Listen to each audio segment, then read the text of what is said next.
Welcome to the podcast series, Small Business Survival Conversations. Through our weekly conversations, we hope to provide you with strategies and insights, knowledge and expertise to enlighten you as you work to build and grow your business. Hello, everyone, and welcome back to Small Business Survival Conversations. I'm your host, Anna Steinfest, and today I'm so excited to bring you a guest whose journey and expertise are truly inspiring for small business owners and entrepreneurs. Our guest today has a unique blend of first-hand entrepreneurial experience and deep understanding of economic development. He holds a master's degree in urban planning and real estate development from the University of Wisconsin-Madison, and he has applied this strong academic foundation in his work with several economic development organizations. Through his efforts, he has made a significant impact in empowering businesses to thrive and fostering growth in their communities. I'm thrilled to have him here to share his journey, insights, and practical advice for small business owners. Please join me in welcoming Quayson Shaw to our podcast. Hello, Quayson. Good morning, Anna. How are you? Fantastic. Thank you so much for joining us. So can you share a little bit about your journey? Right now I'm currently in work in economic development for the city of Pere here in Wisconsin. Just a little small suburb outside of the city of Green Bay. Been in government for probably the last 25 years, working for various economic development and city planning agencies and things of that nature, but also been in business as well. I guess you could say I'm a habitual entrepreneur. Even though I work in municipal government, I still have an entrepreneurial spirit. So I've operated several businesses from consulting to retail to real estate as well. So how has your experience as an entrepreneur shaped your approach to supporting small businesses in your current role? It's because I understand what they're going through. I understand their challenges. I understand what keeps them up at night. I understand the dream. I understand where they have this notion, this idea of wanting to, create a product or create change in the community and make communities better. So I understand that aspect of it, which allows me to work with them and understand their mindset and help them kind of business plan for either opening a business or continuing the growth of their business or even closing down the business. That's one of the things as well too. It's tough. Yeah, I've experienced doing that too. Closing doors on the business is never fun, but it's also a learning experience. I never look at things as a failure. I just look at things as an opportunity for growth and learning. So there's lots of things that I've learned from opening a business, lots of things I've learned from closing a business. But it's also working with entrepreneurs too about the succession plan as well too. When is it time to hand off the baton to the next entrepreneur? What role do you think the local governments play in helping small businesses survive and thrive? Because like you said, sometimes they have to close doors, but still, how do you think the local government supports them? As local governments, we support businesses in many different ways. And I think that's one of the things where we are constantly out doing recruitment and just talking to businesses as well, just letting them know what resources we have. Because a lot of times when we get to work with a business owner and we realize that, hey, they're in the process of closing or, right now it's gone too far, where they need to close their doors or something of that nature. And then it's like, you're like, oh man, wish I could have got to you sooner, because here are some of the resources that we have available to help small businesses or even large businesses as well. What kind of resources? Well, so you look at it, you think of like a revolving loan fund.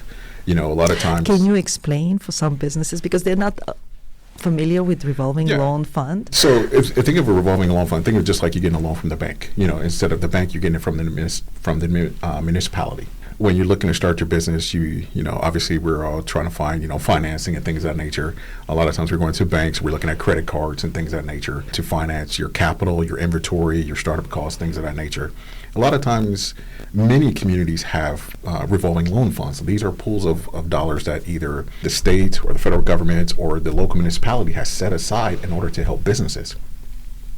So, you may go to a bank and the bank may turn you down. So you may come talk to those of us in economic development and say, hey, do you have any resource, any funding for small business? And we say, hey, we have this revolving loan fund. And typically it's around like, most communities do like 30, 35,000, and it's usually per full-time equivalent employee that you hire. Others can go up to $500,000, $800,000, depends on the community. You know, in De Pere, we have a revolving loan fund. I think we have roughly about $500,000 in there that we can loan to business. And some communities do it at 1%, 2%. Sometimes they do it as 1 percentage point underneath the prime or something of that nature. So the rates are very, very competitive, depending on what you're looking to do. But that's something a lot of businesses don't know about. A lot of communities have business recruitment grants. For example, if they're targeting a certain industry sector, say like restaurants or like right now daycare is yeah, hot exactly. topic. You know, so if there's a need in that community, a lot of communities would do like an incentive to businesses in that industry to come and locate and operate in their community as well. So like in De Pere, we have this thing called our business recruitment grant, and it's up to $15,000. And this is a grant. It's not paid back. It's not a loan. So it's I don't want to say it's free like free money. It's not free Yes. money. You know, the taxpayers paid for it. Yes. So it's not free money. But the business owner doesn't have to pay back. The business does not have to pay back, correct. And there's stipulations. You have to meet certain guidelines in terms of what industry you're in and the locations that you're, because we're looking to, this is for like our downtown area. So we really want to populate our downtown. We saw there were some vacancies in our downtown. So we said, hey, let's incentivize businesses to come and locate here. And these are the type of businesses that we want. We want businesses that, in our opinion, are going to create these, what we like to call like collision spaces, where people can collide with each other. You have like, this synergy that creates from that, and businesses that stay open past 5 o'clock, because we want that longer activity hours in our downtown and things of that nature. So what advice would you give to someone considering starting a business? Oh, man, I know I'm switching gears here, but when you think about it, though, you have to understand what your passion is and what you're good at, what your skill set is. A lot of people, we talk to people that say, well, I just want to start a business. Well, what problem are you looking to solve? I mean, don't think of a business in terms of making money. It's always about, from my perspective, if you think about a business in terms of what problem is there for me to solve. If you think back to, I tell my students, this when I teach. Yes, he's a teacher. He's a professor also. So I tell my students, I play this clip from the movie Robots. I don't know if you remember that, but it was with this one of the main characters in there, Rodney Copperbottom, and then there was Big Will. And Big Will always had this. He had this saying. It was, see a need, feel a need. And so that's what I tell my students. When you start thinking about entrepreneurship, what need is there out there that you can fill? Is getting them to understand and look at it from a perspective that you're constantly going to be solving problems, as an entrepreneur. Sometimes it's seasonal problems, where, if you're in a retail or something, this is happening, and then, there's another pivot or something, so now you have to solve an additional problem with that. Mm-hmm. So it's more than one problem. So just getting them in the mindset of what type of problem is there to solve and what skill set do you have, and also preparing them too that business is not, a lot of times they think of business and they'll say, hey, I just want to get in and get rich and get out. It's not that simple. Not everybody survives that, or not everybody gets to that level in terms of just being rich in your business. Mm-hmm. A lot of times, and I tell them, you're going to be working 80 hours a week, 100 hours a week, in your business, but it's yours. You have to be able to understand that and be prepared for that. And the why behind that, why did Absolutely. You start it, is very important, because, when it's tough, a lot of people start their business just because, like, extension of their hobby. Correct. Yeah, extension of their hobby, or it's something that they're incredibly passionate about. Yes. Yes. So a lot of times we see a lot of like social entrepreneurs that they want to solve these, social problems and things, and I think that's fabulous, because a lot of times it go hand in hand with a lot of stuff that we're doing in economic development or city planning, that we can assist them, particularly like daycare is another one. Mm-hmm. I look at that as like social entrepreneurship, because that's such a huge need. Our community is a daycare. Yeah. Yeah, but Extremely. the why, I think you're 100% correct, though, with the why. What's your why behind things? Because that's going to be your passion. That's going to just want to, when you up at night, you're debating like, oh, man, I should go get a real job. Yes. That's what's going to keep you going. When the money isn't flowing into your business or whatever, you're going to get that one customer who comes in and just says, thank you for being here. Then it's just like, all right, dude, I'm in the right Yes. business. This is my why. Absolutely. And what are some common mistakes you've seen entrepreneurs make, and how they can avoid them, if you can give them advice? understanding your why. Yes. 'Cause a lot of times that's going to Yes. be that's it. When the going gets tough, when the economy just kind of shrinks, or now where people are being more conscious about their finances and things like that, there's going to be a pullback. So you have to understand market dynamics, consumer dynamics, and things of that nature. But it's also with your business plan, not going back and looking at your business plan, not taking advantage of looking at what's happening in the market. And how do you pivot from that as well too? So that's some of the things when my advice, I guess, to entrepreneurs, what they should be looking out for. So the new trends right now coming, they have to monitor them. It's very important, I think, to monitor, like you said, the market The and market, the trends. and also your finances too. I mean, I think a Cash lot of times, people are they underestimate how much it does take to run a business. Because you have to pay rent. Rent is not cheap. So you have rent, you have taxes, you have you have payroll, you have insurance costs and things of that nature. You have marketing. A lot of people think, well, hey, just social media, I'm not going to pay for marketing. I'm just going to put up a Instagram or TikTok page, and that'll be it. But there's a lot of cost to customer acquisition out there that you have to think about as well too. Absolutely. So and the type of financing, I guess, that you get too, because a lot of people will go get a loan, and that loan is the interest rate on that loan is very high, or they will take advantage of like credit cards, say, zero payments for 12 months or something like that. Like, I could cash flow in 12 months, and then month 13 comes around and you're like, oh, dude. But you understand that a lot of entrepreneurs are gamblers. They are the biggest gamblers ever.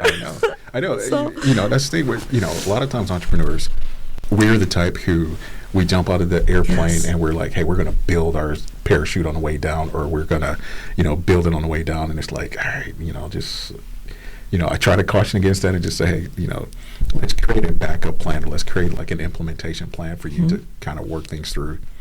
So I get it. There's a lot of times where, they are gamblers or, the go-getters. So sometimes it's, I think, I always advise them to create an advisory board. These are going to be people who are going to be grounded, and they'll say, hey, I know you want to jump off this plane right now, but we're over water, and this is not the wisest thing for you to do right now. Or we're over mountains or something of that nature. We're too close to the ground, don't jump or something.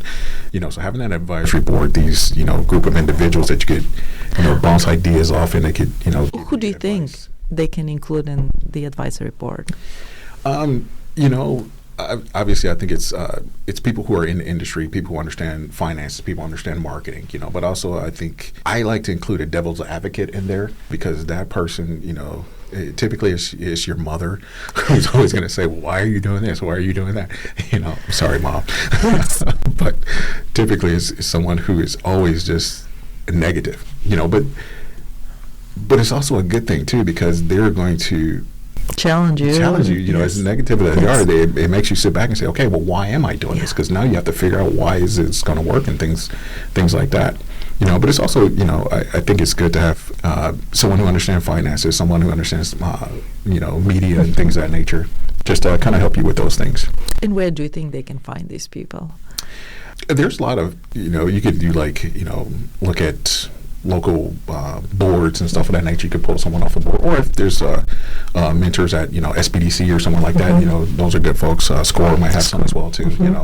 Perfect. That's fantastic. Yeah, I would definitely advise not putting like all your best friends on your advisory council, because that's they agree with you all the time, and they will. Yes, absolutely. You need someone who is seasoned in the business, from my perspective, to because they'll know the ins and outs of the business, and they'll see the warning signs and the trends before you do, and I think that's key. Yes, and I know that sometimes if you invite a successful business owner, asking them for advice, because they have been in your shoes. Oh, absolutely. And if you ask them for just a cup of coffee and or lunch, even if you have to buy them lunch, they can give you very, very good advice, what to avoid and what not. And they're always willing to help. That's what I think.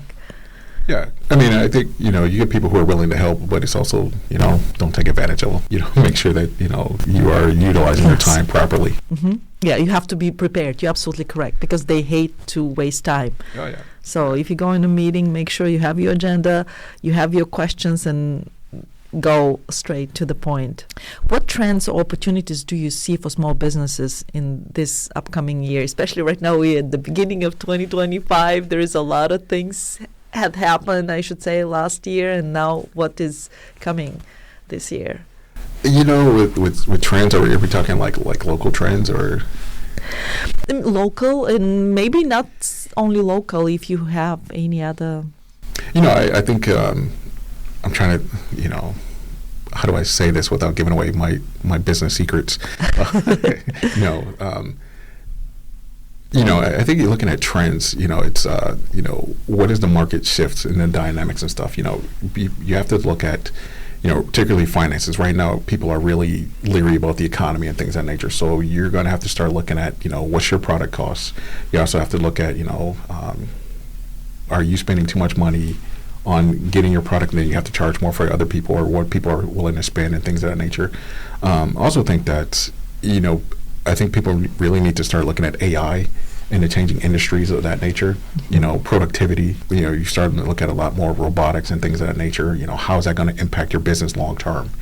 So I think trends, looking at, if we were doing like a SWOT analysis or something of that nature, I think, you start looking at like the threats to your business or whatever, and start looking at, AI and repositioning yourself based on AI and things of that nature. Yeah. Right now, I know a lot of the business owners we work with, they're trying to utilize AI, and that helps them with productivity, like you said, and saving money also. Yeah, I think it's unique when you start thinking about trends with, because it could be like retail trends or where, people are going and things of that nature. I think a lot of like leisure stuff, people are looking for easier lifestyles and things of that nature. So it's, I think a trend that I would really look at is, how do you ease the burden off a lot of people, in terms of like, whether it's their shopping or, productivity and stuff for other individuals. I think those are opportunities as well. It goes back to what exactly you said at the beginning of our conversation about what problem are you solving? Because if you don't solve a problem, you don't have a business pretty much. Yeah, you think of it, one of the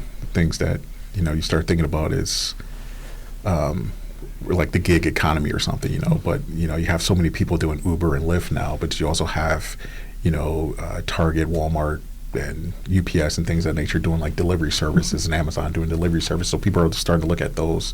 But what are some of the issues that those individuals are starting to face? So it could be, app development to create their, make their deliveries or make their services better for them as well. There's car rental for, you have a lot of people who want to get into doing those things, but they don't have reliable transportation. So if you have a car, that's just sitting around or whatever, that's another industry that you can start looking at getting into as well. How do you envision the role of economic development evolving to meet the needs of the future entrepreneurs? That's the thing. We have to be mindful of the trends and stuff that's coming out. When we start looking at, a lot of times we do a lot of data collection, and everyone's saying, why do you collect so much data? Well, we have to, because that kind of helps us identify those trends and things that so then we have to create sort of like, different programs and stuff that we see coming down the pike. If we see, communities or businesses are going to need expertise in this, then we need to start putting money that way or creating some sort of programs, or whether it's not just programs, it may be regulation around that to allow for things to happen like that. You think of like Airbnbs, a lot of communities are people are really looking at Airbnbs. Well, at a point, a lot of communities, they weren't zoned properly for that, so we have to look at regulatory issues and things of that nature. So I think that's where a lot of stuff we start looking at in terms of trends of like economic development. What's the future trends, and how do we create some sort of policy or regulation, and or looking at funding mechanisms and things to make it easier for businesses to achieve those. Wow. So if you have to give our listeners one advice as a finale, what should be? I would trust your gut. That's the thing. As an entrepreneur, there are going to be people who try to extinguish your flame. And I always say that you always trust your gut. Understand your product, understand your why, and just go for your passion. Thank you so much, Quason, for joining us today. Thank you, everyone, for being with us, and we will meet next time. You've been listening to the Small Business Survival Conversation podcast. Make sure to like, rate, and review the show. And don't forget to join us next week for another episode. In the meantime, hook up with us on our Facebook group at Small Business Survival Tools and Tips. Till next time, thank you for listening.